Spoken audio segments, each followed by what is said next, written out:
Respected ADG Sahab, Professor Arun and my dear friend Tejas Garge for inviting me to deliver first lecture from Archaeological Survey of India. In fact, I was watching all the presentations, rather two presentations from my previous speakers, and I must say there is a vast difference between the work which ASI does and the presentations were made. I agree with them that there is pressure from the community.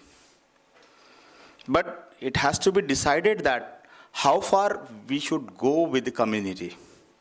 How much intervention is required to preserve or conserve a particularly an ancient monument. My ADG, while presenting, he has mentioned two guiding forces for archaeological conservation. There is a conservation manual and a national conservation policy of 2014, which is now 10-year-old policy, and it has clearly mentioned almost all the aspects of the modern era conservation. It has given definitions, it has given the amount of intervention which has to be done in a particular monument. There is a difference between conservation and reconstruction and renovations. While doing conservation, we should be very, very careful in achieving our targets for conservation of a particular monument. Now, coming back to my presentation, I have been given a responsibility to look at the monuments of Vidarbha region, which is comprising of 94 monuments in 11 districts, and most of them are built archaeological sites, caves, forts, temples. Maximum number definitely temples are there, but very small and probably of medieval period. For the ease of management, we have divided our Nagpur circle in 4 sub-circle offices, and equally the monuments has been divided as per the administrative block.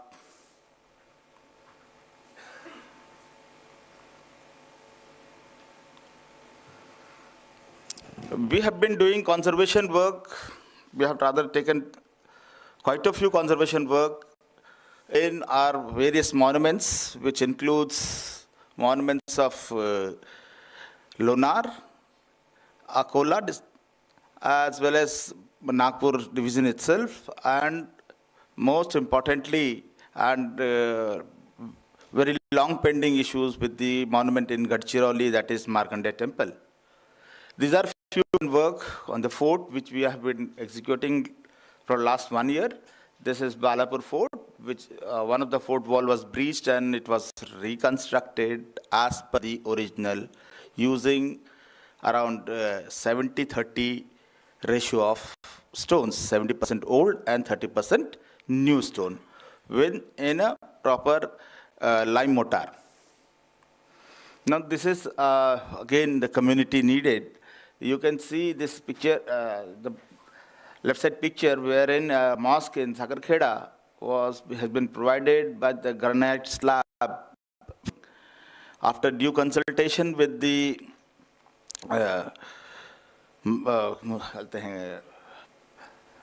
community of the mosque and leader of the place, we have removed this granite slab and bring it back to the original flooring.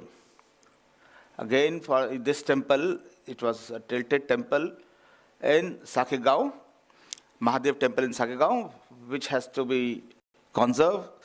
Obviously, we cannot change the axis of the temple, but we have made a certain provisions with the providing support the foundation and pointing of the all cracks, jointing as well as grouting, by which the temple is now stable and with the minimum intervention. Again, this is a mud fortification of the Pauni Fort, which has been uh, tried to preserve it. We have provided an wall of stone. This is a preventive conservation only, one of the terms which rarely be used by our community. It's a preventive conservation, I say, because we have stopped the decay of the mud fortification wall by providing this. Otherwise, the whole mud, because it's a roadside monument, and heavy vehicles are flying from this area, and this mud fortification is day by day is going. So we have provided a wall, protective wall, to preserve the mud fortification. This is a very important place, very politically vibrant. This is Chandni Tala tank in Buldhana district, which is one of the wall was breached. Again, we have reconstructed and preserved it as per the original. This is a very important monument of lunar, on the lunar crater, in which there are several conservation issues, and there is immense pressure on us to do something for the public who are visiting this place. So I started the conservation work in last 2 months. We have again planned the work in a way that 40% of the work we will do is to be providing the amenities for the public who are visiting there, and 60% work of the conservation. There was so much of intervention made in the past. They have provided with the granite slab flooring plus pointing badly done, and the pointings which were decay and loose, we have done pointing. We were providing basic amenities. The amenities which was provided in before COVID, we were created, and the conservation work is still going on. These are halfway picture, but possibly by the end of this year we will be completing and making this temple and temple to back to original, if not completely, but we will definitely take up the work next year also. This is our Gondraja tomb in Chandrapur, which needs much more work. Some basic work which has been provided by way of providing apron around the loosed and decayed structures to stabilize this. Now I'm coming down to the main topic of this, which has been given by Director Saab to speak on this Gadchiroli temple, Markandeya temple. This is an ancient temple dating back to 8th, 9th century, and just on the bank of Venganga. You can see there is a river, huge river flowing on the backside of this is first reported in 1925, and then DG Alexander has termed this temple as Khajuraho of South, and rightly said, there are huge number of sculptures carved on the exterior of the temple. The temple complex within the Prakara wall contains around 16 small temples, and all the temples are having one and another issues. One of the main temple, which is a Markandeya temple, which we can see is standing tall, having a broken and damaged shikhara. Beside that, there are other issues with the temple, is that the Garbhagriha is badly damaged, as well as Sabha Mandap and Mukha Mandap. There is a ghat, ancient ghat on the river side, which is protecting it. However, as a technical aspect, I can say that the temple is built on the surface, so there is no differences in the levels of the temple, but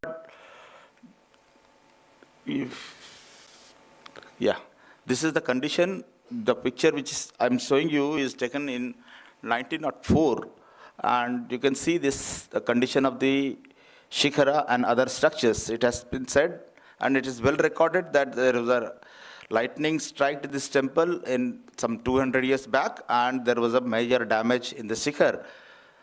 This is the only damage which I can ascertain you, that this temple has been struck and damaged. But there are several other factors. The material which is been used constructing this temple is very hard, and due to immense high temperature, the material is getting brittle, and the use of iron clamps is one of the reasons. And the history part I'm just ignoring, that but you can see the sense ever since the Shikhar has broken. I had already told the issues of previous conservations are there in the 18th century. This temple was conserved by the Gonds, and during the conservation they have made some changes in the basic structure of the temple, and due to that, now several problems. There is a huge problem of seepage of water. The water is going through the main core of the structure and making it very dangerous. Before going to the conservation of this Markandeya temple, Archaeological Survey of India has decided to document thoroughly the whole structure and draw each and every stones with precision. For taking up any conservation, this is the precursor how to start the work. The plan was prepared, detailed plan was prepared, and all measures were taken up. This is the plan of the temple. You can see Garbha, Antara, Rangasila, and there is a Mukhamandapa, and there is a Mandapa on the either side of the Rasasala. Rasasala is a Sabha Mandap itself. Each and every stones, each and every corners were measured properly. Elevations were made. Plans were of all mandapas were made. Elevation. Why it's not forwarding? Yeah. 16x6 says. After that, each and every blocks, carved stones were measured and drawing, and a line drawing of the all sculptures were prepared, photo documented. You can see all the drawings. There are layers. The architectural members' drawings are made layered by layer, and each one were numbered properly. See the architectural member and the depiction of sculptures in the panel. Detailed drawing and has been prepared. Another section. This is the section which is left, and plain section are the portion which is missing.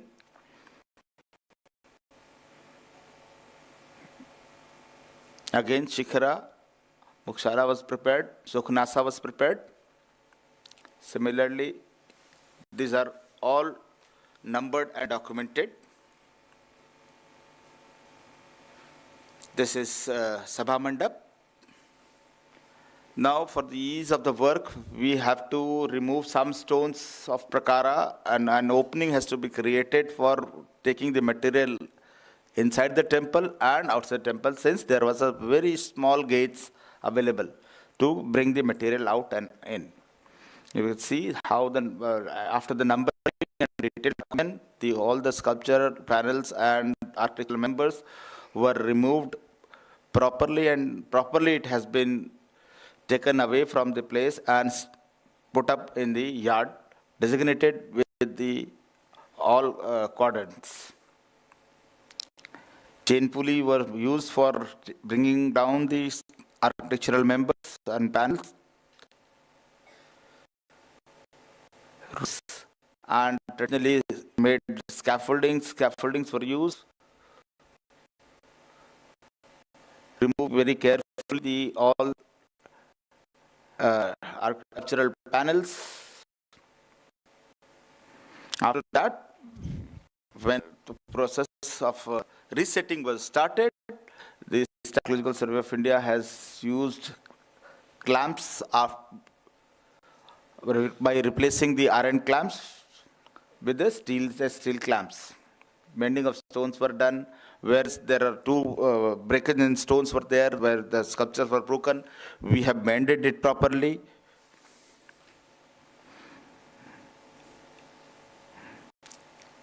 Preparation of mortar and as well as stones for resetting.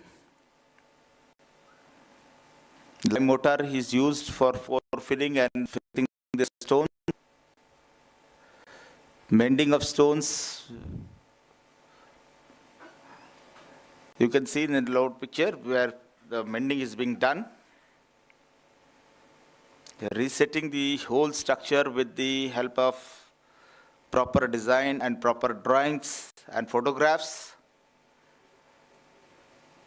This is north side which we have resetted. This is west side which resetting is going on. South side also we have started the work. All the numbers again, layer by layer, resetting has been done, and layer by layer it has been marked in the drawing.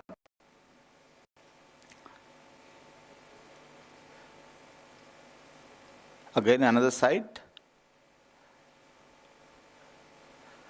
Up to the corbelling portion.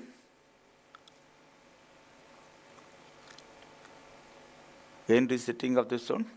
The Garbhagriha flooring was set, conserve and make it in proper angle of drainage of water. These are the process of work. Lifting stone, replacing the head, marking the architectural base fragment, lifting the stone for the manually, fixing the stone for fragment for in position, drilling for clamping, fixing the stainless steel clamp, and preparation of mortar by filling the materials. This is the process in which we have done this work. Okay. After fixing a stone, once again we have to check the level to maintain the proper alignments of the stones.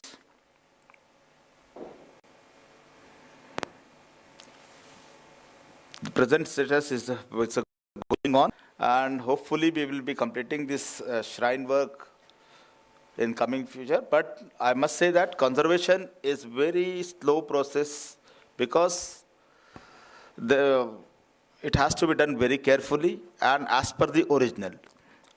It is very difficult to fix a timeline to a particular work, whatsoever it is. Conservation is a lengthy work, as well as